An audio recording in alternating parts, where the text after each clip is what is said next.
Good morning, everybody. Happy Monday. It is indeed a happy, well, I like Mondays. I know a lot of people don't, but I do. I try not to be overly chirpy, though, because nothing's worse than that when somebody's like, I hate Mondays, and you're like, yeah, they're awesome. Chirpy. Yeah, that's how you get punched in the face. Yeah. Yeah, that everybody, when I got punched in the face, Brandy admitted it. Yeah. But no, the sun is shining, and it was an amazing weekend. Yes, we got a new bird. We got a new bird. We have a new Calgary's bird. I'm not recognizing it. Why? It's so cute. The magpie. No, it's a black cat chickadee. Magpie is my bird. No. Yep. Magpie. What can I throw at you? Oh, you know what? It's awesome. I'm not wearing my apron today. Oh, whoops. And that's okay. Too late now. Sorry. And this shirt is my hometown soccer shirt from Newcastle, black and white, and our official bird is the magpie. So it was intentional. Yeah. So okay. yeah, exactly. So it all came together beautifully. But no, I'm Team Magpie, even though it lost. Way better than the chickadee. You know what? One of these days we're going to do an episode on birding, and the entire episode is going to be why is the magpie better than the chickadee? Yeah. I know it's late, but spite. But no, I hope everybody had a great weekend. We cut our grass for the first time. We got a whole bunch of stuff done, and we've got one eye on planting. Is this upcoming weekend, long weekend? Yeah, it is. There we go. So weather looks good for the long weekend. Last night was the first night we left our planter outside, keeping an eye on temperatures because you've got to do that. It's very important at this time of year.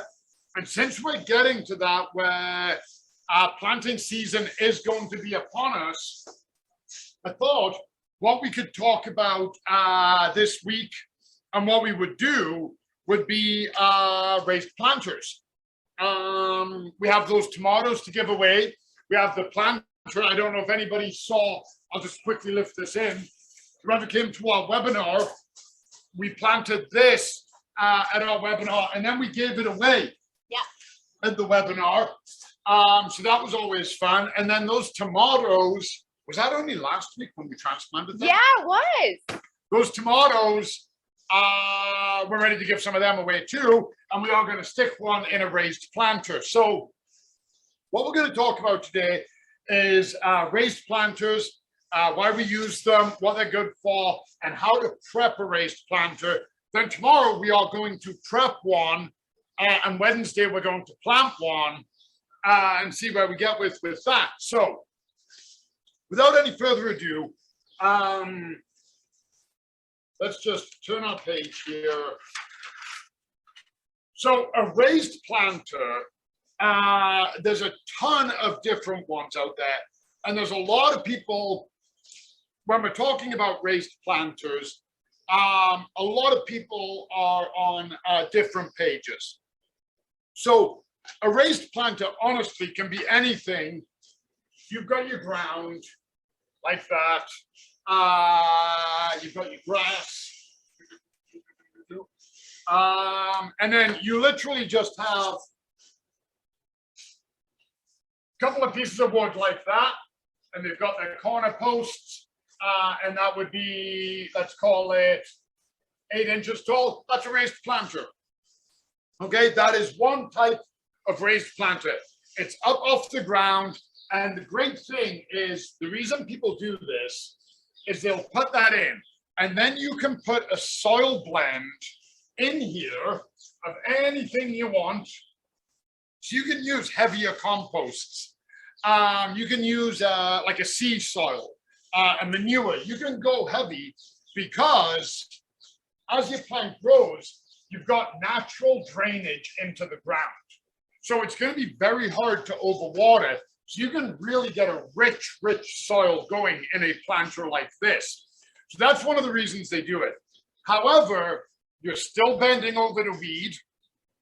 It's still, very close to the ground. So weeds are easier to get in.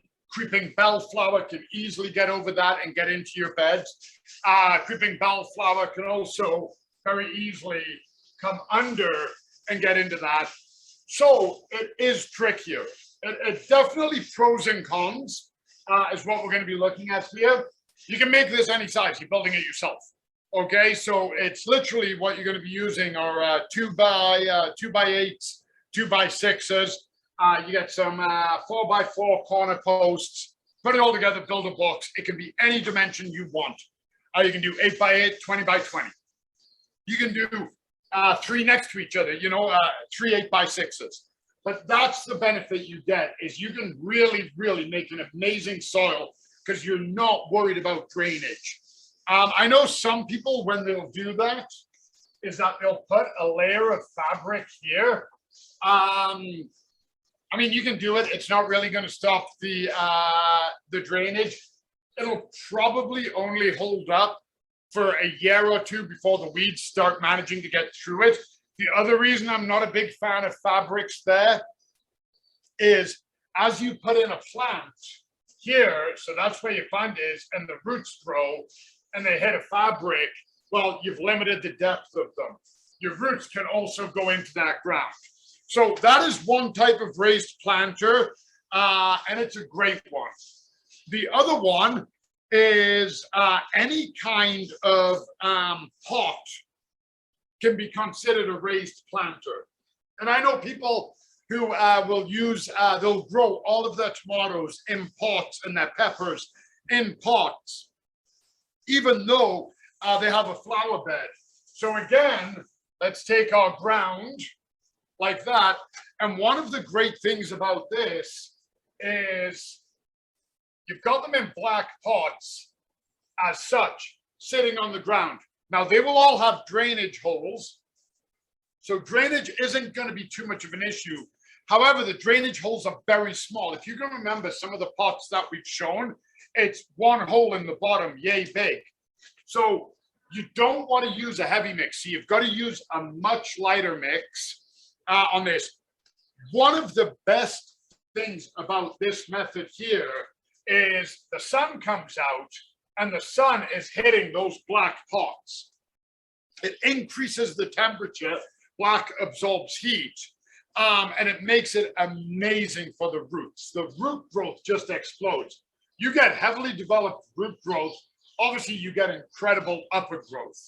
One problem with that one, though, is your pot is yay big, and then your plant ends up that big. You can't stake into the pot. Okay, don't get me wrong. You can put a stake into the pot. It'll hold the plant up, but it's not going to hold the pot up. So you've got to make sure that they're stable. You have to make sure somehow that they're not going to fall over if we get a wind.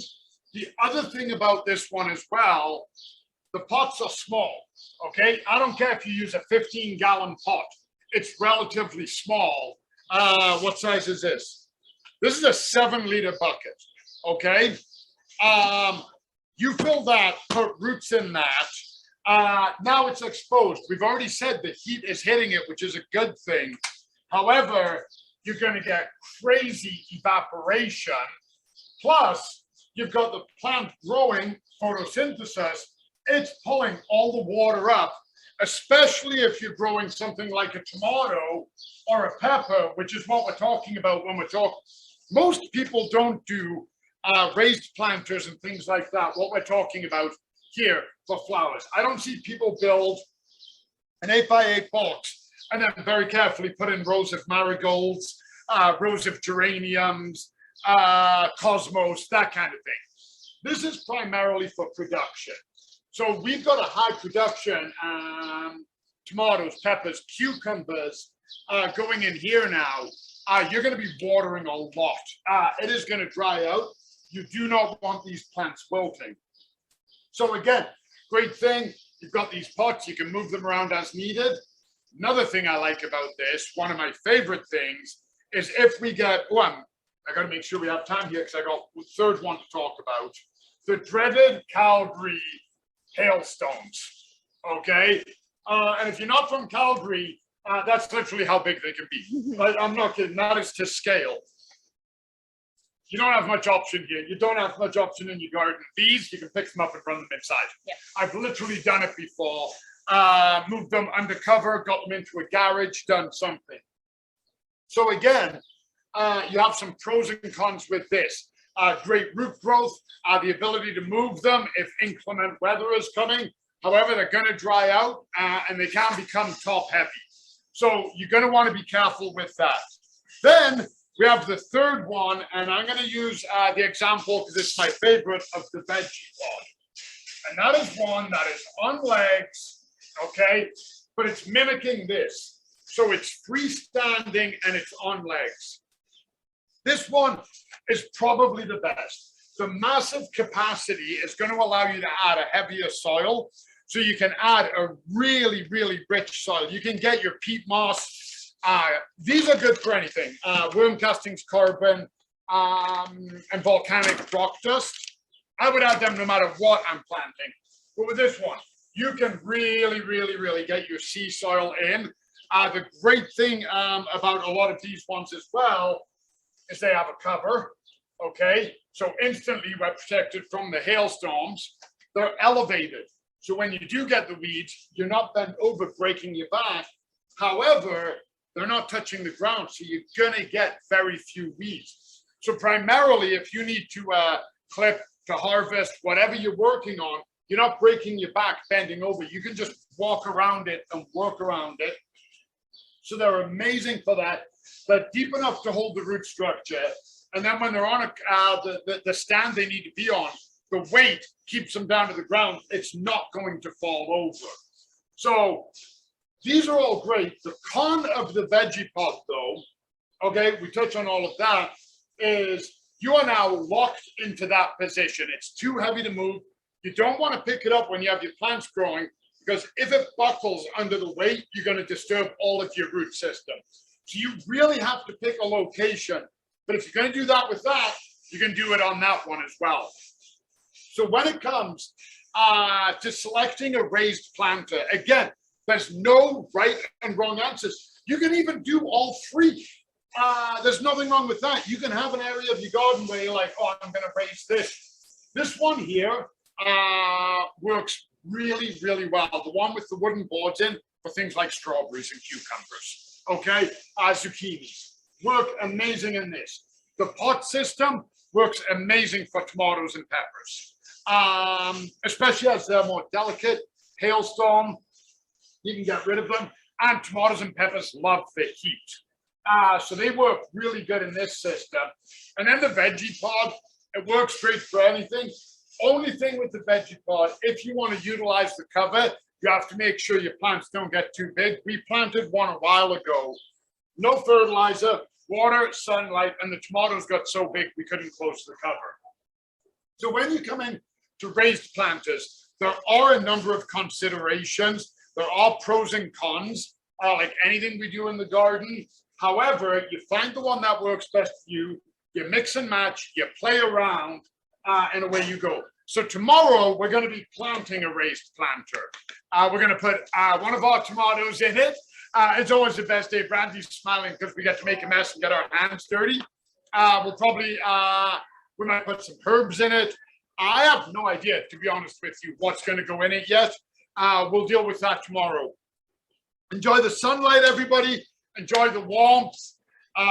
We are going to get a little bit of rain this week. That's okay. It's spring. And then apparently it's going to be nice again on the weekend. Yay! Yeah, rain when I'm at work, be nice on the weekend. On the May long weekend. On the right? May long weekend, no, so far, touch wood. Yeah. No call for snow or rain. Right. That's the good stuff. I know, and it never happens. We'll take it. We'll be keeping an eye on the weather, and we'll be talking to y'all soon. Enjoy, and we'll see you tomorrow when we get our hands dirty. Bye, everyone. Bye.